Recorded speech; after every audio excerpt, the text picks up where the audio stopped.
You are listening to the Jboy Show, your number one source for the SEC. My goal was to run through his soul and grab his heart when I run through his soul. Kurt, Nate, Coach Staff, those are memories. I think we've established ourselves as, I think, the premier conference in college football. Now, the SEC is better at the top. It's better in the middle. The Southeastern Conference remains the premier conference. Takes the snap.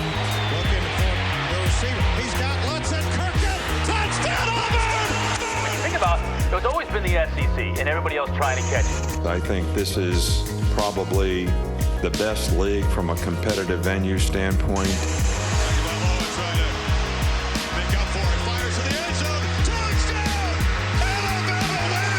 They have the most capable teams. You just look at those programs, the way they recruit, how they invest.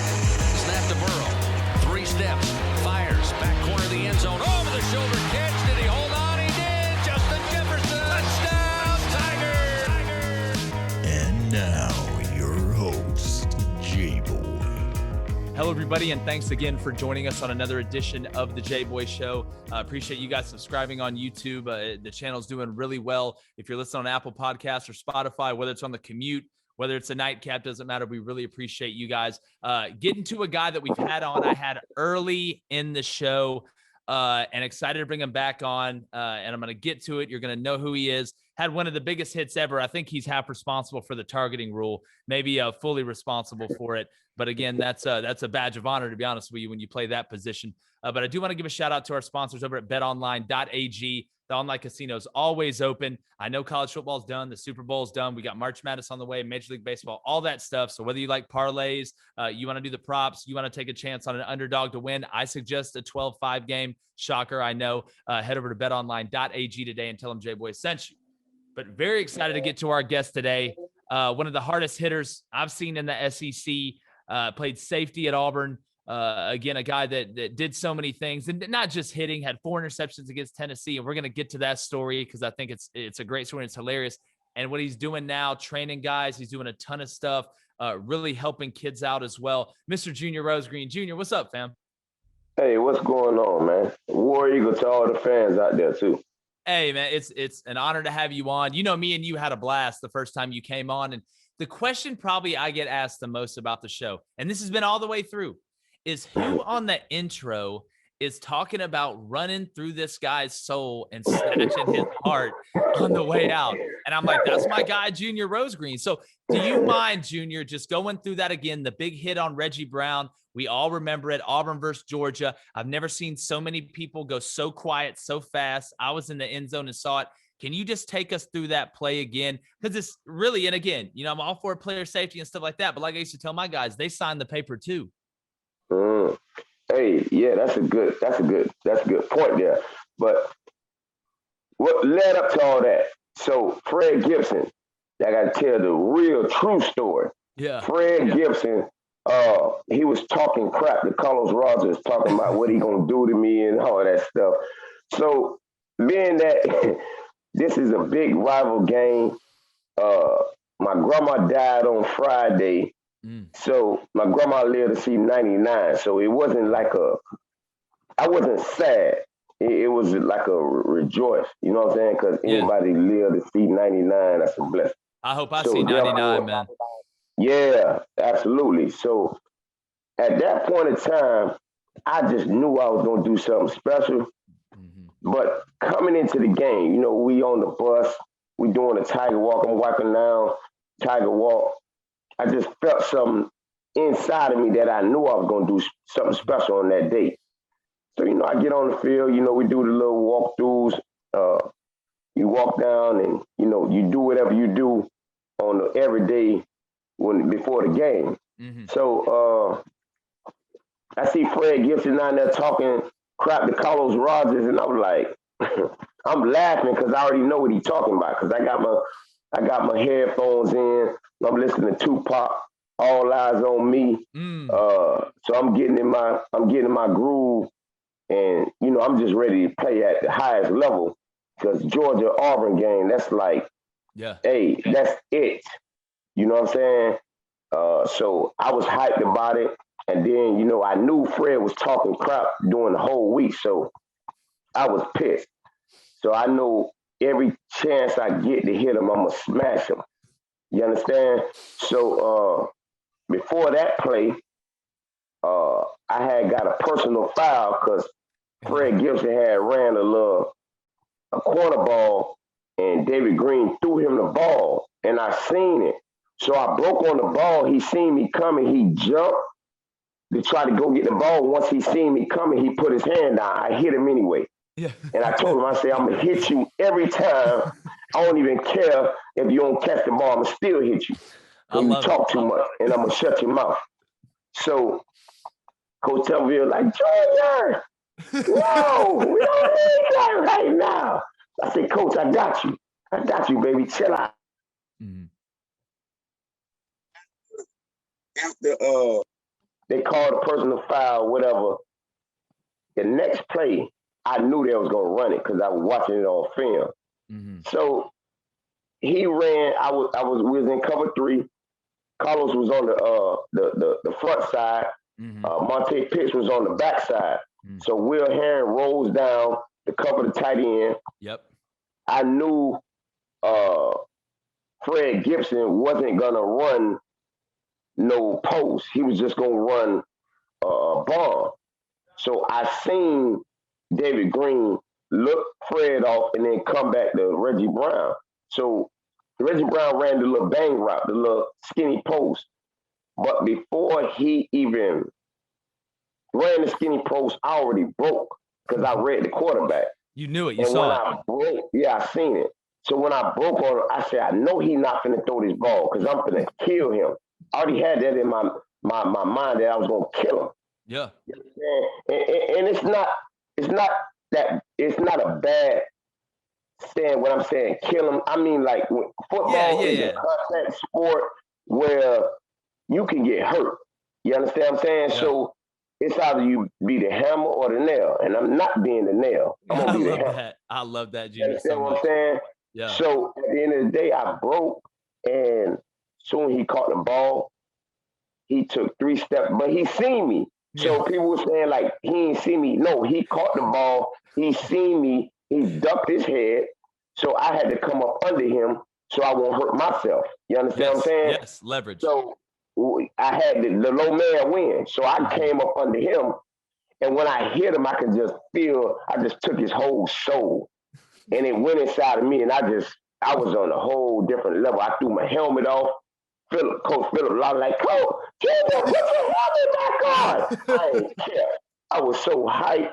You know what I'm saying? Because I know it's a big game. Yeah. And not only that, but when you make a amazing play like that, the game just shift.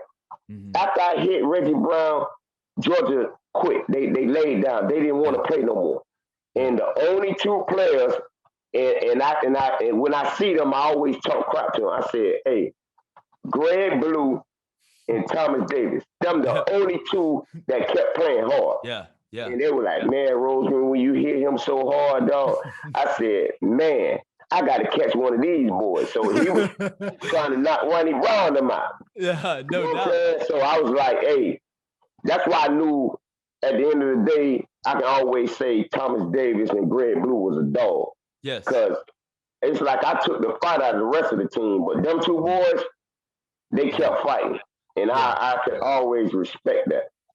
Yeah, well, Junior, I appreciate you sharing that. I want to get more in depth in it because, again, real recognizes real, especially on that field, because you can't hide out there.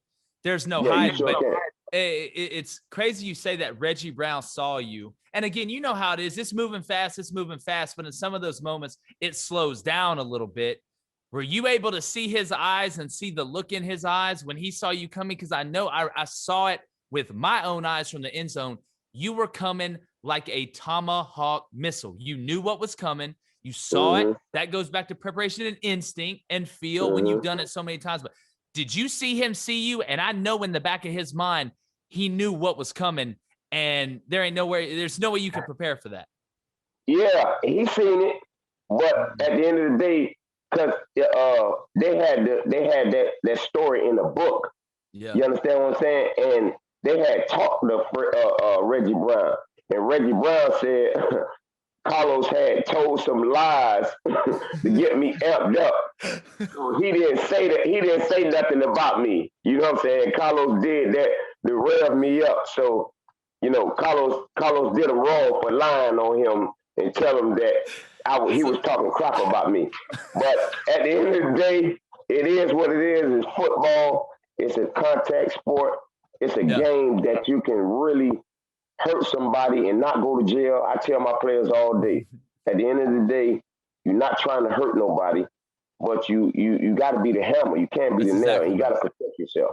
Yeah, and only the strongest survive, and that's how it is out there. And it is amazing. You know, you talk about sending a message. It's almost, to me, when something like that happens, and there's a big hit on somebody, or somebody hits the quarterback late or something like that. It's almost like in baseball, when they hit one of your guys, you got to come right back out that next inning, and you got to protect your own guys. And that's part of the game. And obviously they've had a ton of rule changes and stuff like that, where you really can't even hit anybody anymore. You got to hit quarterbacks. And listen, I understand launching and using the crown of your helmet, doing all stuff dangerous, and it's to save guys. But I do think they have gone overboard with it and taken a lot of the physicality. And really, it helps offenses, because if I'm a guy that's going across the middle now, it still takes a man to go across the middle. I'm not underselling that, but it's not like it's used to be, where if you got the call and you're running a slant, a whole lot more goes into it than just taking 2 steps and running the slant. You better know exactly what's going on. You better understand how to catch the ball and either get down, or that quarterback better lead you to the right spot, or you don't know what's going to happen. So I do appreciate you sharing that, Junior. And I want to talk about that mindset for a minute. And before I do, though, it's funny you talk about Carlos revving you up. I got a quick story I can tell now that I'm out. But when I was at Iowa Western, we had D-line Davion Nixon, who's a star at Iowa, defensive lineman, Chester Graves, who went straight from junior college to the CFL. We had D1 guys all across the defensive line, and we were going to play Garden City, who was one of the top-ranked teams in the country. And we're eating, the meal the night before in the hotel, and, everybody's talking, and me and the coaching staff I'm sure Coach Stroh, you may not like me telling this, but it's a hilarious story.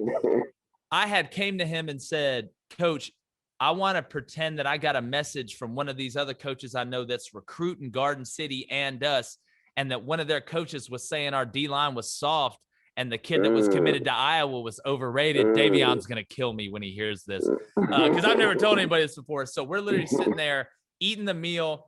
Our head coach goes, hey, just want to let you guys know something before tomorrow. Coach Crain's got something, he's got to say. And so I'm pretending to read off the notes in my phone. I was like, guys, listen, I got a text from a coaching buddy of mine that said the Garden City offensive coordinator was like, listen, I know this Iowa Western D-line's got all this hoop line, all this. They are extremely soft. They're not well coached. They don't play hard. They're not physical. And especially the one from Iowa.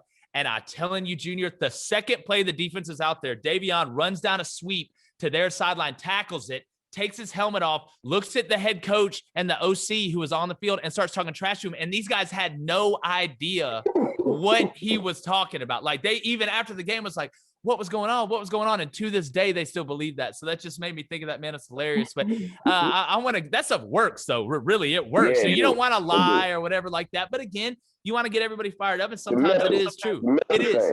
That's exactly right. And that's what I want to focus on, because you guys on that 04 defense and that whole team was loaded with talent. But I always talk about you win the games during practice. You win the games in the weight room. And you guys were unbelievably physical at practice, and y'all had that mindset. Can you take me into that defensive locker room and talk about the mindset? Because you guys were out there to make people understand that when you played this defense, you may score a couple times, but you are going to feel it for weeks. I remember seeing teams after they played y'all just lose 2 or 3 in a row because they were so beat up. But talk about that mindset and how that separates true defenses, elite defenses, from guys that just like taking pictures on Instagram and stuff. Well, it first started off with the head man in charge. Yeah. So Coach Tuffy, he's a pit bull, man. People don't give him enough credit. Coach Tuffy is one of the best coaches in Auburn history. And why I say that, because we used to fight in practice, offense versus defense. I'm talking about fist fight.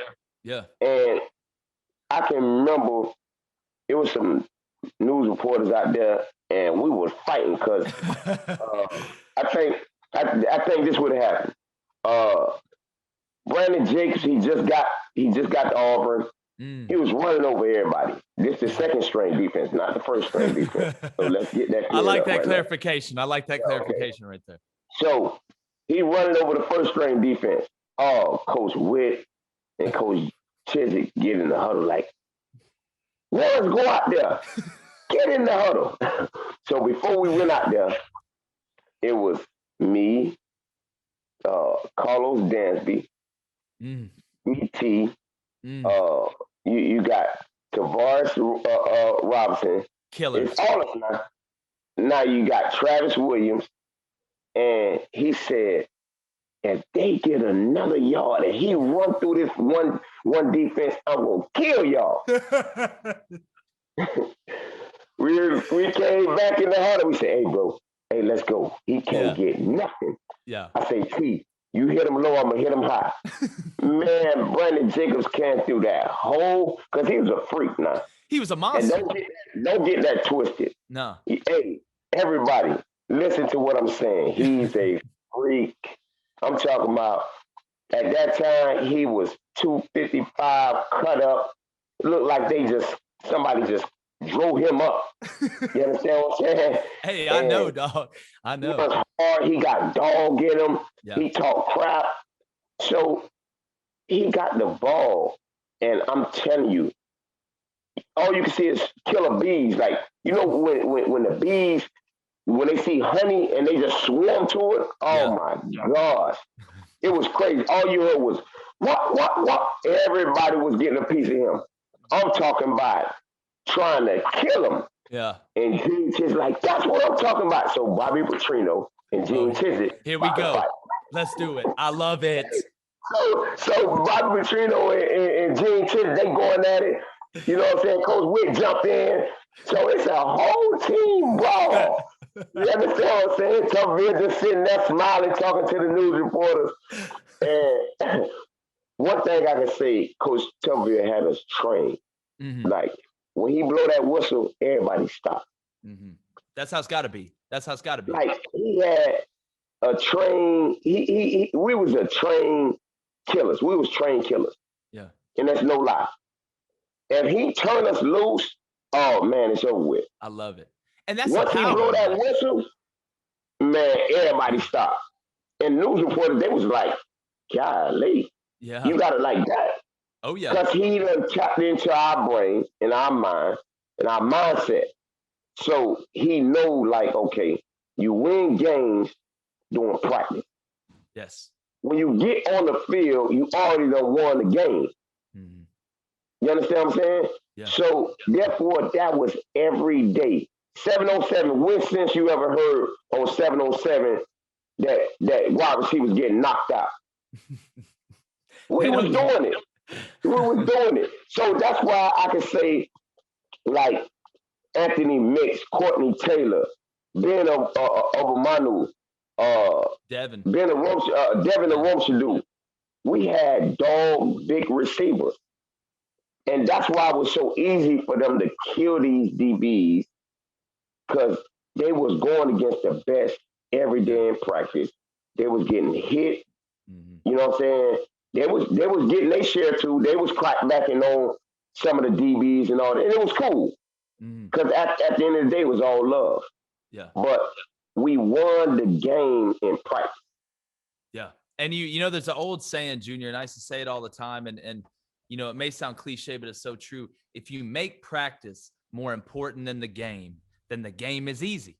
Like you said, if you make it more important than the game is easy. Because obviously you practicing six times the amount of times you play a game every week, counting walkthroughs in season. Because they're really, you know, we say you get Sunday off, but guys are watching tape and in the training room and talking to the coaches and making sure that, you know, they're up to date on everything and getting scouting reports and tendencies and stuff like that. But, you know, you said something, Junior, and I think it's important. You can be that way out on the practice field. And there is a part that you take care of your own guys at some point. But what I think makes it legitimate when you really know you're there is when that can happen. That fight can happen out on the field. The whistle gets blown. Everybody's cool. And you go in the locker room. People aren't fighting in the locker room. They're not waiting to jump guys. That's love, because you guys want the best from each other. Yep. And it was all love. Because one thing I can say, if we fight on the field, we go in the locker room and laugh about it. That's exactly we'll be right. like, oh, man, hey, I put them hands on you, though. Oh, yeah, you hit me, but I put them hands on you. Yeah, let's go to Sewell. Let's go to Sewell. Yeah, let's go get on the game, or let's go shoot some pool, or let's go bowling. Yeah. You understand? Let's go on the grill and cook. That's exactly right. And that's the difference. So good. Yeah, and that's the difference on 4th and 1. That's the difference when you can look around at those guys in that moment, regardless of what team you're on, what you're wearing, and say, I feel good about it because we went through that. We went through the wars. I know you, you know me, you know the real me. And once you do that, shoot, it's gravy because football it's the greatest sport ever. It's the most fun sport to play. Yeah, it's physical and all this, that, and the other. And Junior, I want to get more into this, but one second, I do got to give a shout out to our sponsors at eBay. Head over to ebay.com/sneakers today. Get you a pair. Junior, I know you stay with the freshest kicks possible, but whether you like Jordans, whatever, all the way down the line to Crocs. I always bring up Crocs. Most people don't like that, but if you're somebody that does like it, go to ebay.com/sneakers today. They got a whole team of authenticators. They're going to check out the tongue, the box, logo, make sure everything is what you ordered. You know the trusted name in eBay. So head over to ebay.com/sneakers today. But we're here at Junior Rosegreen. This is great stuff. You're not going to get this stuff from anywhere else. We talk about winning the water cooler and really understanding what's going on. And Junior, before we get to what I think is one of the coolest / funniest stories ever that you told me when you had that game against Tennessee, and I'm not going to give it away. I'm going to let you tell it with Karibi and all them. But what do you think about the hire of Bryan Harsin for Auburn? Bringing in a staff, you look at Derek Mason, you look at Mike Bobo. I thought he did an unbelievable job filling that staff in with older guys and newer, hungry guys, which you got to do. But just your thoughts as a former player. I don't really know Bryan.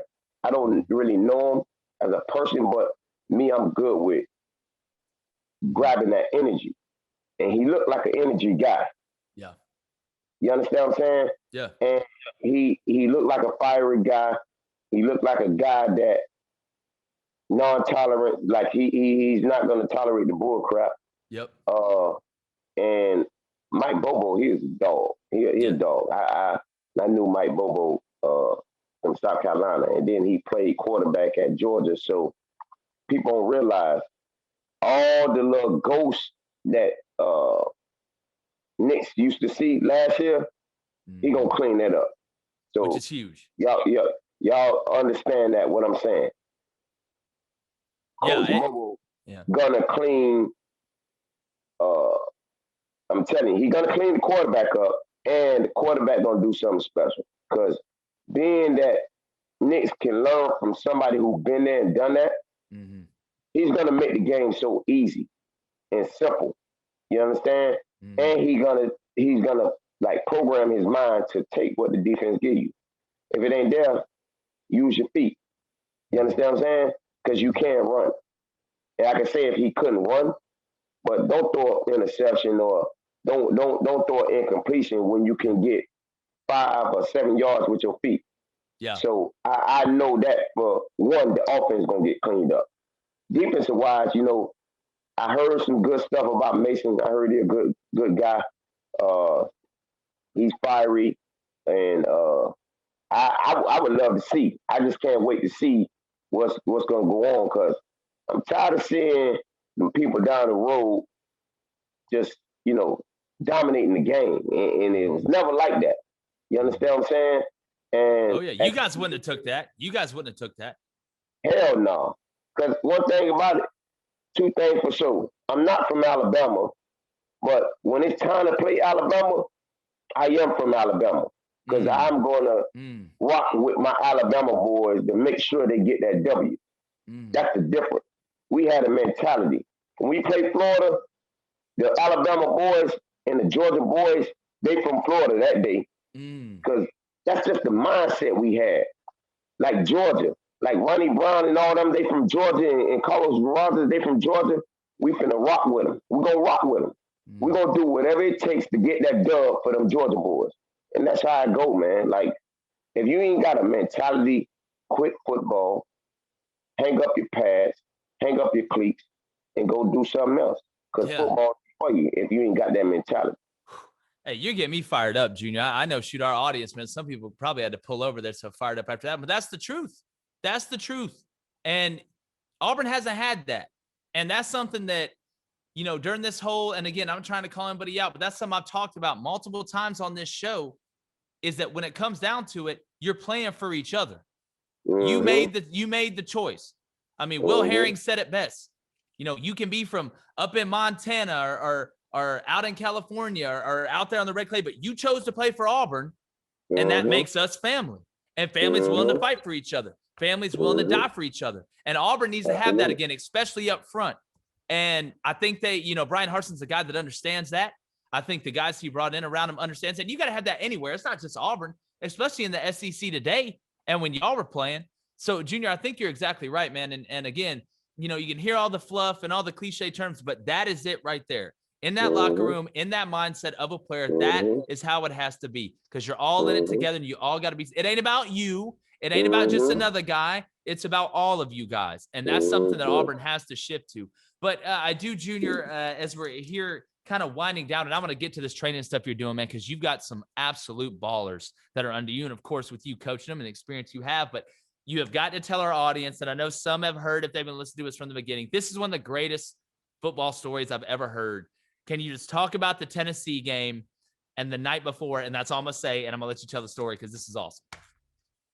All right. So it was so crazy. My dad, going up to the whole week, he had called me Monday, and he was like, son, you going to do something special. You just got to catch it. So I was like, all right, cool. So the whole week of practice, I'm Superman out there. I'm on everything. You understand what I'm saying? And like Monday, I watch all first down. Tuesday, I watch all second down cut-ups. Wednesday, I watch all third down cut-ups. Thursday, I watch all the fourth down cut-ups. Now, Friday morning, I watch the whole game. So I watch first down, second down, third down, and fourth down. You understand what I'm saying? So now I just program my brain to everything I done seen. You understand what I'm saying? So boom, we get on the bus, and I'm already seeing the game, and I'm playing the game in my head before I even stepped on the field. So, you know, we get on the plane, boom, I take off. I'm like, and it's real, this uncut now. Like, I'm like having a dream on the plane. See, I ain't tell you this. I ain't add this to you. I ain't, because I got to say something. I can't tell you everything. Yeah. So I'm on the plane now, and I'm just dreaming about everything that I'm about to do before I done it. And then when I wake up, we in Tennessee. So I'm like, man, it's crazy. Yeah. But I ain't tell nobody. I was like, I done dreamed about this game twice already. And we ain't even played it. And I said to myself, if I dream about it one more time before the game, this gonna happen. So I'm in the bed, you know, after we eat lunch. We ate a good meal. Oh, yeah. We had steak, we had lobster, we had, you know, shrimp, all that good stuff. Mashed potatoes, broccoli, all that good stuff, right? Man, you're making me hungry, man. So I go in, you know, I look at my play sheet, and Caribbean Diddy, he on the side. He was my roommate at that time for the away game. So, you know, I lay in my bed and I just fell asleep watching TV. But Caribbean Diddy was still up. I was catching interceptions in my sleep. And Caribbean thought like something was wrong. So he cut on the light and he said my eyes was like shut. I was out of there. And all he kept seeing is my hand go up and catch the ball. When I woke up the next morning, he said, bro, I had told him, I said, hey, dog, I'm going to get 4 picks. He said, dog, I believe it. Because last night you was dripping like I thought you was something was wrong with you. You was catching the ball in your sleep. So I said, yeah, it's over with. They did. I said, I'm going to beat them by myself. I told myself, I'm going to beat Tennessee by myself. And it's funny, because when I got the first pick, I said, uh-oh. Here we go. Here we go. I got that second one. I said, oh, man, they're in trouble. That third one, I said, yeah, that's cancel Christmas. I'm going to do it. And when I got that fourth one, I was just like, yeah, I knew I was going to get that fourth one. So it was just like a piece of cake. Mm-hmm. So Caribbean ran and jumped on my back. He said, bro, I knew it. I knew he was coming through. Boy, he had me dying laughing. He said, bro, I seen you do it with my own eyes. I seen you do it in the game. He said, bro, anything you tell me, I'm doing it. Yeah, 100%. You know something. That is I'll tell you, Junior, that is the coolest story ever. And you got 4, but I remember. Yeah, the fourth one you iced it, wasn't it? The fourth one was to ice the game, wasn't it? Yeah, that was the icing on the cake. Man. Yeah, you understand? That just took the commentator said, Rosegreen is Rose Garden. I gotta write that down. That's beautiful, man. Was that the best game you ever played from a stand? Man, to be honest with you, and nobody don't really know this, I had 5 turnovers. I had a fumble recovery and 4 picks. That's right. That's like never happened in one game. How can one guy have 5 turnovers by himself? I mean, you called it though. You called it forever. Like I said, Karibi probably thought you were a witch. Yeah, after that, man. Kirby say, boy, you know something. How you call it before you do it? That's incredible. And it's just the odds, like you said, and that never happens. I can't remember another time where that's ever happened. And Junior, I really appreciate you sharing that, man. That's great stuff. Like I said, you're not going to get this anywhere else. But I do want to ask, because you're doing something, man, speaking about doing great things, can you talk about what you're doing now with the training, some of the kids that are under you, and just how how important that is and where people can find that? Oh, man. I got some great guys. Fonzo Allen, he's a 4-star. He's a dog. He a beast. So, Auburn, y'all playing around. Yeah. All these names I'm about to call out, y'all better come get these boys. Because if they go to the next, they can go somewhere else now. Yeah. But I really want Auburn to really understand that these kids are learning from the dude who done it at the highest level. Yeah. And when I done it at the highest level, I'm very passionate, and these kids are very passionate, just like me. Mm-hmm. So I'm gonna just go down the list now. I got a lot of dogs. Hey, read it. Hey, let us know. Let us know. So I got Alfonso Allen. He's 6'1", 205. He can play anything. He can play in the box. He can cover. He's a great tackler. He's a leader. Very instinctive. He's a hard hitter. He always talk crap talking about he can hit harder than me, but I laugh at him. You understand? But it's good that he got that that demeanor. I got Edric Weldon, 6'5". You'll never see a 6'5" corner that got great bend like him with an 84 wingspan. He's 215. He's a dog. I look at him as the next Isaiah Simmons because he can play in the box. He can play corner. He can play nickel. He can play safety. He can come off the edge. You know, he can do it all. You know what I'm saying? Only thing he can probably play is D tackle. He can come off the edge on third down if he wants to. Well, shoot, 6'5", 215, man. I mean, shoot, you can hold your own. He's a straight dog, and he can run. He a 4-star. He got all kind of offers. You understand? And just to let y'all know, Fonzo got 55 offers. Wow. Just to let everybody know. Wow. You understand what I'm saying? Yeah. And he's a 3.2, 3.3 GPA. Wow, so we're not just talking about football. We talking about overall guy. Edric Weldon, he's a 3.1 guy that loves school. You know, he loves football just like he loves school. You understand? Then I got Jaylen Marshall. He's 6'4", 215 corner. So now I just gave you 2 corners that's 6'5", 6'4". And yes, people, they are 6'5" and 6'4". Not only that, Jaylen Marshall, he's one of them guys that He got a lot to prove. He committed to ASU right now. But at the end of the day, that's on y'all. Because I've been sent them, all these guys, to y'all. And, it goes on who show the most love and who really care about these kids. Mm-hmm. And they build that relationship with these kids. Mm-hmm. So Jaylen Marshall, he's a lockdown corner. He can fly. And a lot of people don't realize somebody that big and that size and can move like he can, all these guys that I'm talking about gonna be Sunday guys. Yeah. So Jaylen Marshall, he's a 4-star. He can play corner, nickel, or safety. Then I go with Anthony Rose. I call him the sniper. He's 6'4", he's about 195. He got great instinct. You know what I'm saying? Yeah, he got that feel. The ball.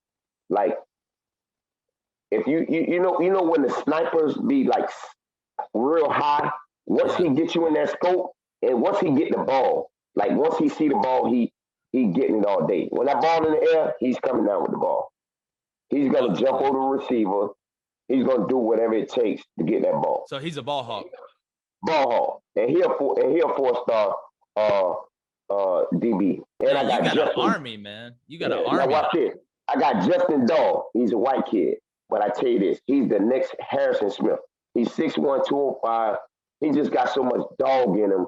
And people don't realize, like, this kid have, like, when he hits you, he has something on his mind, like, every time he hits you. You understand? And he got a lot to prove because he come from Palm Beach to come down south to play in the Mecca of Florida, and that's down south. Yes. And he's a dog. He loves school like he loves football. And it's another guy, Tywon McLeod. He 5'11", 200 pounds. He runs in 100. He runs a 10.6. He's one of them. That's flying. He's one of them missiles. You understand what I'm saying?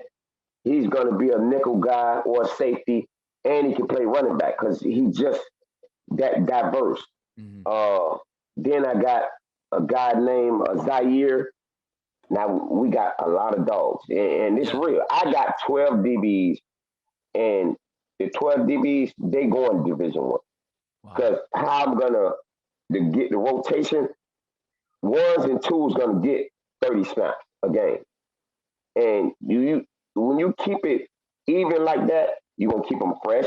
Yeah. And their body going to last. You understand? Their body's not going to be all beat up. You understand what I'm saying? Yeah. And they're going to compete against each other every day in practice. Zaire, he's 6'2", 210. It's another kid I got. He just plain raw. He never been coached. So now that I'm putting hands on him, he's gonna be that dude. Matter of time. They got another dude, Blake, got him from St. Thomas. He just came off an injury. He got a lot of dog in him, and I'm just gonna take him to a whole nother level. I got a kid named Kamani Williams. He's a defensive end, 6'4", 245. He's a 3-star.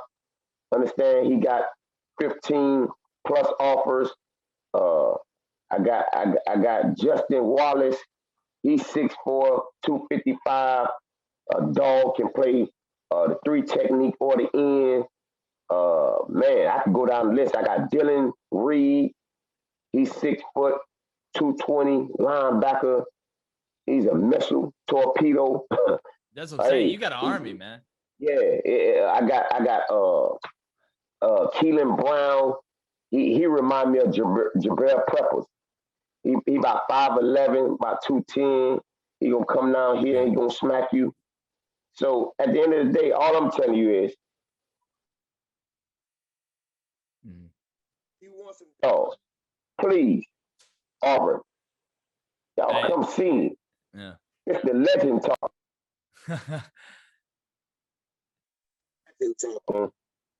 Come get some of these dogs so we can beat them people down the road, man. Because that's the goal. Yeah. You know, outside of football, I talk to them, but why all this going on, they the people down the road. Mm-hmm. You understand? And they say the same about us. They don't call us by our name, so we ain't gonna call them by their name. Yeah, no, that's how it is. That's what makes the rivalry great. And when you come to Auburn, you get paid to beat Georgia and Alabama. Mm-hmm. And that's something that beating Alabama a couple times, all this, but you look at the record against Georgia and it's abysmal. It's horrible. It's terrible. You're one Hail Mary away from being 1-9 in the last 10 games. And that's just, it shouldn't be that way. It should never be that way. But Junior, man, this has been fantastic. I knew it was going to be, I'm going to get you back on, man. You know how I feel about you and just what you're doing. And it's great, not only on the football side, but you talk about those guys' GPAs and helping them change their lives as well, because we all know that degree lasts a lot longer than what goes on that football field, and everybody's not playing the NFL. But I really appreciate you, man, and we got to do this again soon.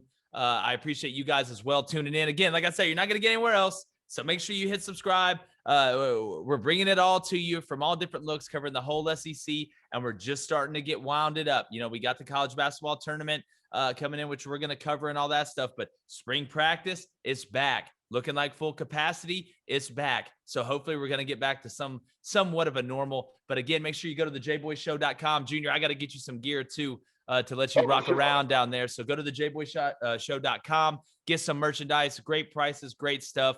It's been another edition of the Jboy Show. Jboy's going, gone. The Jboy Show is produced by David Cohn, technical director Dave Hammock, creative director David Culbertson, audio engineer Feyzan, production assistant Kyle Orr, and our executive producers Crain, Vince Thompson, and of course we film at Melt Sports in Atlanta, GA. So come check us out.